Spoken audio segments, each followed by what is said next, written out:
This is Cowboy Henry, and I'm over here on the other side of LaRue. This is all Amish country over here.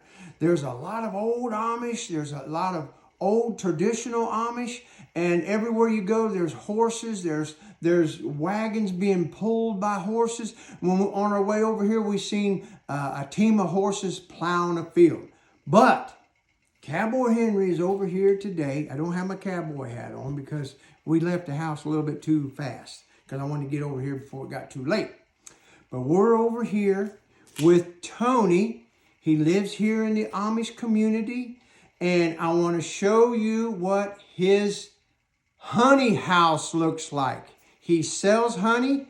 This is homegrown honey, and it is alfalfa honey, if you know anything about honey. But listen, this is the best honey in the country.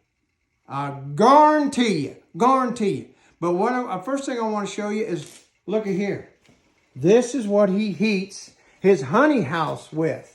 It's an old stove. He heats by wood, and it's, how warm you think it's in here? It's about 76 degrees in here right now. 76 degrees, and he told us that even during the old storm that we had a couple weeks ago when it shot down way below zero, it was still 76 degrees in here.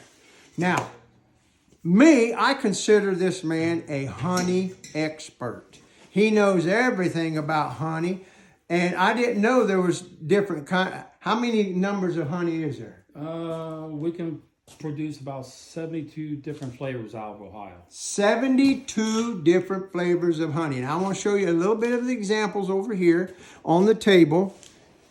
Now, we don't have electricity in here because this is an Amish community. So, Cowboy Henry's getting this honey right here. Now, I'm going to let Tony explain to you the different kind of honeys here, because he is just the smartest thing I've ever seen when it comes to honey. And notice the different colors of honey. That means it's a variety. And they also put these gift sets together. Almost looks like bourbon, don't it? That's for you there, Mr. Greenwood and Jimmy. But this is honey and this is syrup. It's all homegrown. Now, over here, this is Tony. And Tony is the one that owns this. I call it the honey barn. And he will explain to you about the different types of honey and what they're good for. And I mean, I've already tasted them, and there is a way different taste to each one of these honeys that he shared with me. So Tony, I'm going to give you the floor. Oh, okay. Well, we could talk about this for 3-4 hours, but what I want to show right here, and like I was explaining to you, this jar right here, and it's a little hard to see, but it's a lot lighter type of honey. It is. This stuff has got about 40% alfalfa in it, and it's almost about like a fine wine. You taste it, it's sweet, but it's got that just a touch more sweetness to it. And then when we go to one which is kind of like an average color of the honey that we have throughout the summer, it tastes great. Don't misunderstand me. It really does taste great. But when you go from here to here, it's like, oh wow, this stuff is really super sweet.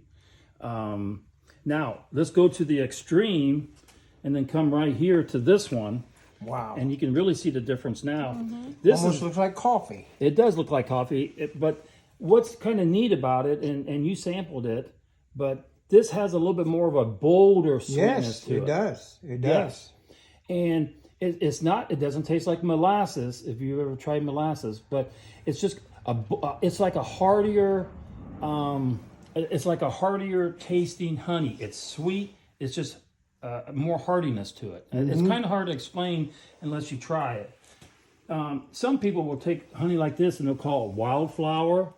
But really, and here's a bear here, and we've got it marked as wildflower, okay? And it's just a touch more red than this big jar. Yeah. It's got just a slight more boldness to it. I've heard some people, they like buying wildflower because a bolder taste, and they put it on different foods, and whatever they do, they just like that taste. Wow. Okay, it's heartier. Yeah. Yeah. Now this, some people would also call wildflower, but let me tell you something. The truth about, if some honey is wildflower and some is regular honey, the truth of the matter is, all this is the later honey in the fall.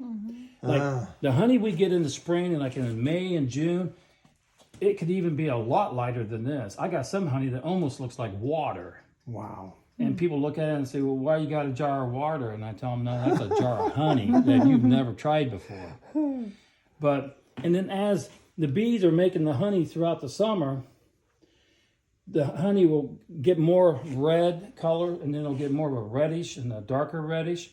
And then like in the fall, we'll have like goldenrod. You'll see goldenrod growing in the ditches and stuff. It's like that tall plant with that dark orange blossom on it.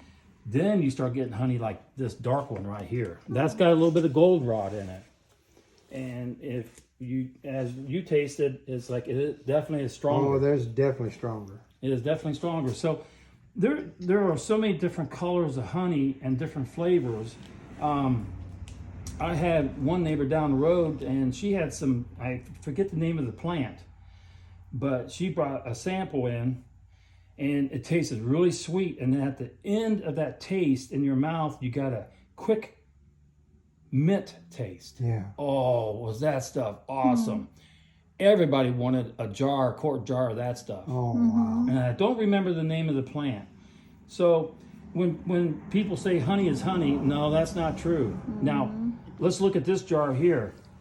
This jar here, and I talk to people, and they have this in the cupboard, and they say it's bad, and then they throw it away. Well, all this is crystallized honey, because all honey, and this is 100% pure. We don't put nothing in it. We just extract our honey, we screen it, we bottle it. And all this honey is a jar that crystallized, and all it's doing is going back to its natural stage. That's all that is. This, and I know a lot of people, when they see this in the cupboard, they throw it away. And it's like, how can you do that? There is nothing wrong with it. All you do is take that jar, put it in a pan on the stove with warm water, and just let it sit there and just watch it go right back to the liquid stage. It'll move from the bottom up, and it'll go right back to what we see right here. Wow. I'm glad you shared that, because there is a lot of people that'll throw that away because they think it's no good. And you only want to heat honey to roughly about 115 degrees. There are some people that'll heat it to 180, 200 degrees. And when you do that, you've destroyed all the enzymes and the pollen. And so you've killed all the food value. Yeah. So all you got is a sweetener now. Yeah. Yeah. So I tell people, don't do that. Wow. So that's just like a quick overview. Now, how many, to your estimate, how many beehives do you have, and the range that you have them in? Oh goodness, we have a lot. We're working with several hundred hives. Wow. Okay, and we got them. We got different apiaries. Well, when we say an apiary is a spot where you're going to have 2 or 3. You're going to have 2 hives or more in an apiary. You could have 5 hives in that apiary or 30 hives in that apiary. But we've got them scattered from close to Columbus. And then we have another balling operation up near Toledo. And then all the hives up in that area service those customers up there. Wow. So we try to segregate our honey. Right. All the honey up there stays up there. All the honey down here stays down You try to keep the honey closest to the community where it came from, because that's where they're living, is in that atmosphere. Right. But I'm going to tell you something that most people don't know. And some people, they're going to get upset over this. But you hear people talk about, oh, I need my local honey for my allergies. Back 33, 34 years ago, the word local and honey got put together. The truth of the matter is, and like I said, a lot of people say, well, I have to have honey from my neighborhood for my allergies. Yeah. No, that is such bad information. Really? The truth of the matter is, and honey only helps about half the people with their allergies. It doesn't help everybody with their allergies, okay? You could take honey from Cleveland, and you could take honey from Cincinnati, one side of the state of Ohio to the other. They are both going to do the same thing when it comes to local, working, helping with your allergies. There is absolutely no difference between the honey in Cleveland. How about that? And here's a good example. If we had a beehive in Cleveland and it fed on nothing but dandelions, then we had a hive in Cincinnati and it fed on nothing but dandelions. We would extract that honey from both hives. We could run it through a lab, and there is absolutely no difference in those two honeys. How about that? So if I live in Cleveland and I get honey from Cincinnati, it's going to help me just as much as the honey from Cleveland when it comes to, quote, local. Yeah. A lot of people misuse the word local, you know, and a lot of people don't want to hear that, but that's the truth. I've been an agronomist in the ag business for several years, and I work with plants and soils and stuff, and I'm telling you, what's most important when it comes to buying honey is that it is 100% pure raw honey. Yeah. That is the most important And thing. this is 100% Pure raw honey. Wow. I know one thing. It tastes absolutely delicious. You can tell it's not from the store. Now, what's the shelf life for honey? Forever. Forever. Honey is, I heard that, but I didn't know if it was true, but I heard that. honey is the only food in the world that does not spoil and it does not carry bacteria. Wow. So they found honey back in the pyramids, Yes. you Yes. know, over 2,000 years ago. Yes. And it was crystallized like this. Uh-huh. All they did, I don't know what they did with it, but all they had to do is warm it up. It's perfectly healthy to eat. Wow. So honey does not spoil. Honey does not go bad. It's the only food. Matter of fact, if you look it up, do some research, if you could only have 3 foods in the house, only 3 foods, honey is number one. How about that? How about Because, call your local burn centers. Ask them, what are they using for major burns for people now? Really? Go to some of the ER rooms, emergency rooms, and a lot of doctors' offices. What are they putting on the gauze and the Band-Aids now? Honey. I got 2 retirement homes, assisted living. We go and drop off jars of honey, and they use it for a lot of the residents because they have found out they put that, you know, when you get a lot older, your skin gets thin, tears easy. Honey makes a world of difference. How about that? It does. How I mean, about that? even in the medical field, they're saying honey has huge health benefits. I don't understand why.